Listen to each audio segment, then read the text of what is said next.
Hello guys and gals, and welcome to another episode of Skills and Abilities. Today we're going to be going over a Necromancer curse, one that I've always found to be extremely interesting because of its tactical usefulness. Maybe not necessarily its usefulness as in killing things or getting things killed, but it is extremely useful for a tactical-minded character who may want to utilize it for a myriad of purposes. And this is the curse Attract. Attract is specifically a curse that allows you to create a monster on the battlefield who is more likely to be attacked than anyone else. And just like Mr. NiNi attracts you to my YouTube channel. Mr. NiNi said, "Well, you pull me out of the shirt. I won't be in the shirt. Don't pull me out of the shirt." Mr. NiNi lives in the shirt. I might as well just put up a little sign that says, "Mr. NiNi lives here." Instead of Ginger Gaming Mentor, it'll just say, "Mr. NiNi's house." By the way, if you ever want to pick up one of these shirts, I do have them for sale on my merch shop at ggmentor.com. Now, Attract is a really interesting ability because it allows you to create a monster on the battlefield who is going to be attacked by just about everything in the world. There are specific monsters that it does not work against, so we do need to keep this in mind when we think about using the Attract ability. The first monster that is not affected by this ability are bosses. Bosses do not get affected by Attract. It's also important to note that super unique monsters, like for instance Eldritch the Rectifier or Shank the Overseer, are not affected by Attract, as well as Oblivion Knights for some reason. Only Oblivion Knights are not affected by Attract. Those are the only regular monsters. Now, when you cast Attract on a monster, all of the monsters within the area will try to beat that monster down, and you can generally go relatively nicely without being murdered by the monsters surrounding, except for Eldritch. You see how Eldritch is kind of just hunting me down because Eldritch is not affected by the Attract curse, which is definitely a downside of this particular curse. However, let's look at the tactical usefulness of the Attract curse and what it could potentially be used for, right? So first off, let me summon forth a little bit of an army. Let me get something running so that I could pretend that I'm some sort of character who might actually be useful. And let's go ahead and grab some skeletons and a golem, right? So we're gonna pretend we're actually a necromancer who's doing some stuff that could be useful to our character. And let's see, let's grab a couple skeletons. Why not?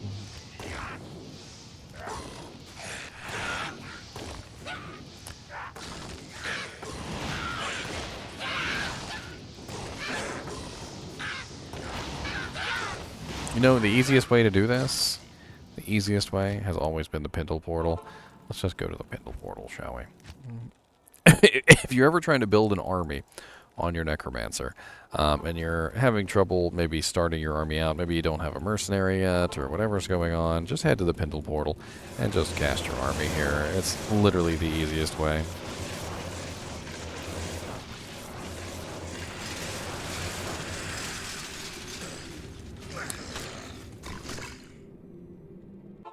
Now, let's say, for instance, you are a Necromancer who loves to use Amplify Damage. So why would you want to use Attract when it could potentially make the monsters deal less damage to the targets that you would like them to kill?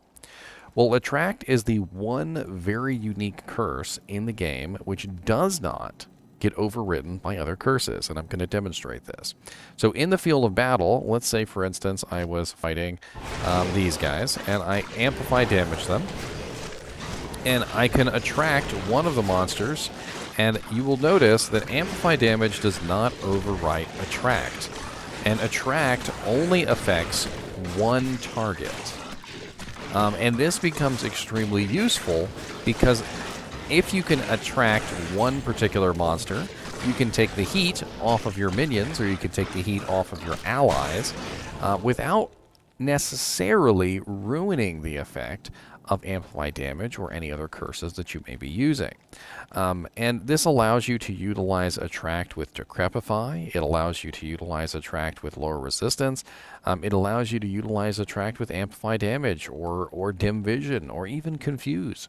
It doesn't really matter what curses you're trying to use this ability with. You can utilize Attract with just about all of them. In fact, you can even utilize it with Life Tap, which is something that a lot of characters love to use. Let's say, for instance, you were a paladin and you had Dracul's Grasp, and you're trying to kill a specific boss. But the monsters are being kind of a pain in the butt, and they're beating the crap out of you, and you'd rather not have them beat the crap out of you.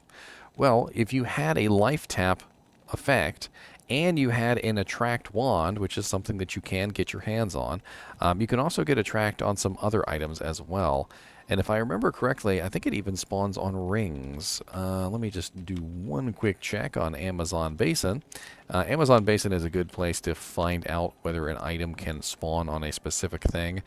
They usually have very specific items, like for instance, Delirium Helmet has level 17 Attract charges with 60 charges. You can also apparently get this on wands and shrunken heads. So if you find an Attract wand, you could potentially utilize that on an offhand just to spam Attract. But let's, for instance, say you were in the middle of an Uber run and you were fighting, Uber Mephisto or Uber Bale or whatever, and your Life Tap has procced, but you're taking a little bit too much damage. You could swap over, cast Attract on one of the monsters nearby. All of the other monsters would attack that monster and would stop attacking you. And from a perspective of simply allowing you to be able to dish out damage without being necessarily the main target of everyone's fury, it comes in super duper handy. As a melee necromancer even, let's say you were planning to be a melee necromancer, this is a way that you could take the heat off of yourself in the middle of a battle. So if I were going to be, say, for instance, a poison dagger necromancer who's going to be running in there and attacking a lot, casting Attract on a monster within range could be extremely useful to me because it would allow me to get in there and dish out some damage without necessarily being the main target. Let's see if we can figure out an interesting choice. So here we have a whole bunch of monsters. I'm going to amplify damage them, and I'm going to attract a couple so that most of the damage is being done to them instead of me. And then I can actually come in here and I can actually melee if I wanted to with relative ease.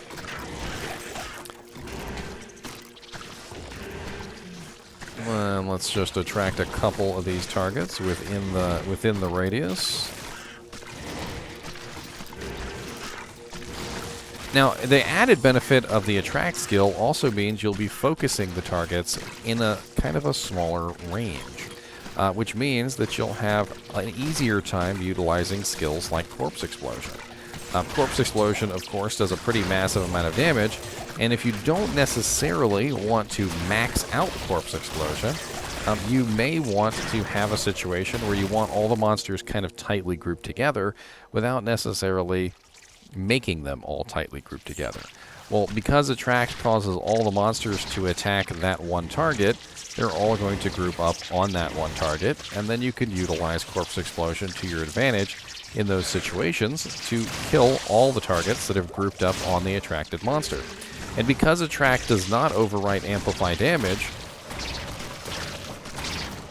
you can very easily Corpse Explode just about everything nearby.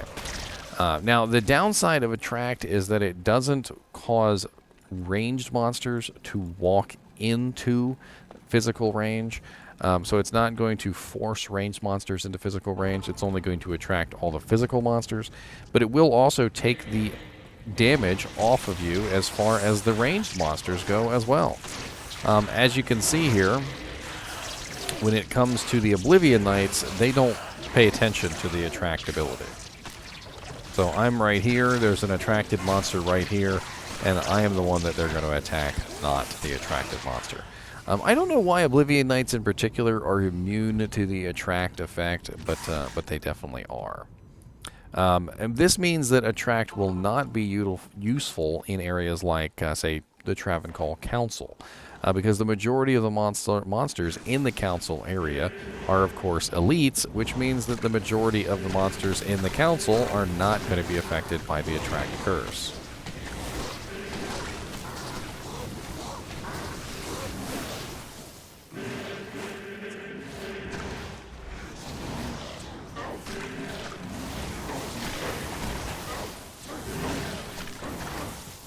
I find that popping out one Attract in the middle of a group of monsters is extremely helpful to help keep you alive. Say, for instance, you were in Durance of Hate, sorry, not Durance of Hate, Worldstone Keep, and you came across a group of the very evil ranged monsters like these guys. You can cast Attract on them, and you can make them attack each other. Now, there is an analog to Attract, and I do feel like it would be remiss without talking about it. So Confuse, which is also a relatively nice curse, is an ability which is very similar to Attract. The main issue with Confuse, however, is that it will overwrite your Amplify damage. And overwriting Amplify damage is going to slow down the combat immensely. Which is the reason why I kind of prefer to use Attract over Confuse, because you can utilize Attract in combination with other curses. It's one of the very few curses in the game that can actually be utilized with everything else. Now, Attract doesn't really get a lot of increase with levels, so it really is a one-point wonder. The main thing that increases with Attract is the duration, and it is important to note that the duration of Attract is cut very, very sharply in Nightmare and Hell difficulty. So although it is 12 seconds in normal difficulty at level 1, it is only 3 seconds in Hell difficulty and 6 seconds in Nightmare. For instance, right now I have a level of 15 or 17. 15, sorry, 15. I have a level 15, and it has a duration of 15.6 seconds. But in Hell difficulty at level 15, the duration is actually, yes, 15.6 seconds. It's actually showing the correct duration in Hell difficulty. So let me go to normal difficulty, so you can see what the normal difficulty duration is. Here, hold on. It's kind of interesting. I didn't know it actually showed the correct duration. That might be a PTR fix. So as you can see here in normal difficulty, it's 62.4 seconds, whereas in Hell difficulty, it was only 15.6. Now, if you did have this maxed out, let's say, for instance, you put the maximum number of points in here with plus the skills, you can see it's 130.8 seconds in normal difficulty. However, in Nightmare difficulty, that is, I believe, cut in half, if I remember correctly, at 65.4 seconds, which is still a minute duration, and usually way longer than you need. And then in in Hell difficulty, it's going to be cut to 33%, if I remember correctly. And it's still going to be a relatively long duration, even at a 33% cut, because it's still going to be 32.6 seconds, which is honestly long enough to kill most monsters in Hell difficulty. If it's taking you longer than 32.6 seconds to kill a group of monsters, you're probably in Players 8, and at that point you can just recast the Attract curse. It's not really that big of a deal at 17 mana cost. Trying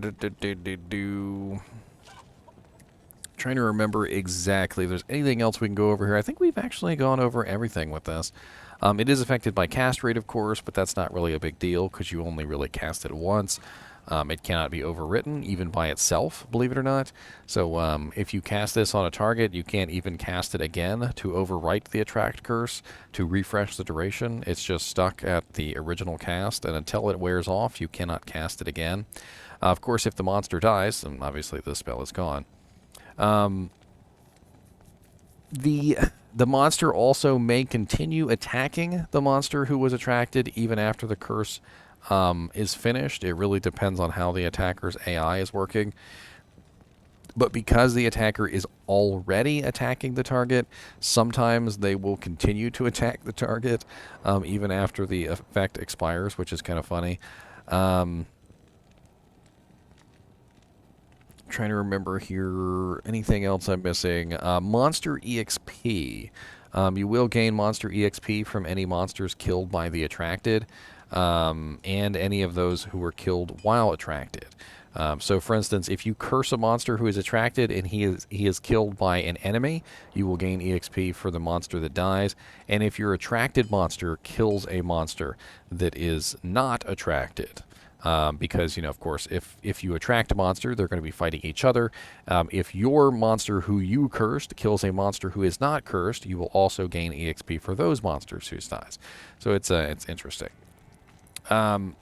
Aside from the fact that Attract does not work on specific monsters, it is actually extremely effective, and I feel like it can be used in a lot of scenarios, including non-Necromancer builds. If you really think about it, it can be quite useful to bring some of the attention away from yourself. If I am any kind of melee character who doesn't want the monsters beating the ever-loving crap out of me, I can cast Attract in a group of monsters and save myself a little bit of hardship. Delirium does have a relatively high level of Attract. I believe it's level 17. And because of that high level of Attract that's on Delirium, you could relatively use Delirium quite well as a crowd control helmet. However, of course, if you're using Delirium, Delirium also has a lot of other effects on it too, like Mind Blast, Terror, Confuse. I mean, you got a lot going on with Delirium. But of course, you could actually combine the Attract charges with the Confuse and the Terror, and there'd be a lot of crazy stuff going on the screen. As far as crowd control is concerned, Delirium is a absolutely nuts crowd control helmet. The monsters are running away from you. The monsters are attacking each other. The monsters are being mind blasted and converted. I mean, just in general, just all sorts of crazy madness going on. If you really are interested in Attract offhand, I would recommend looking for a wand. You can usually find a wand of higher level with some relatively high level Attract charges, with a large number of them even. I've seen ones that go as high as like 140, I believe, Attract charges on a wand. And you really only need to swap, cast, and then swap back, and that's it. And you just let the Attract spell do its job and save your life. Other than that, Attract doesn't have a lot of really good uses. Because you can't use it on bosses, it's no good in boss fights. You can't really utilize it in situations where you are filled or surrounded by super uniques, so it's not very good in places like Travancore, where it's mainly super uniques. It doesn't really protect you versus the Oblivion Knights also, so it's fairly useless in Chaos Sanctuary, which is kind of important to note. And I think that's pretty much everything as far as we can go over. There are some other items I think that it can spawn on. It can spawn on daggers. It can spawn on wands. It can spawn on shrunken heads. It can spawn on circlets, amulets, and rings. You can actually find a relatively nice rare ring. I've actually found some before where you identify them and they have like some really nice effects on them along with some Attract charges. Of course, if it's a relatively low level Attract charge, it might not be very useful because the duration might only be like 3 seconds. But if you can find one that has at least like a level 7 to 10 Attract charges, something along those lines, it'll last for a decent enough time to buy you some distraction to save your life. And that's really what Attract is used for on non-Necromancer characters, is a distraction. And that's really what it's used for on Necromancer characters, is a distraction. It's a very good distraction, and that's exactly what it should be used for, is to distract attention away from you, away from your mercenary, away from your summons, away from your teammates. And that's pretty much it. As always, I do appreciate you guys and gals watching my videos, and so does Mr. NiNi. And as always, keep watching.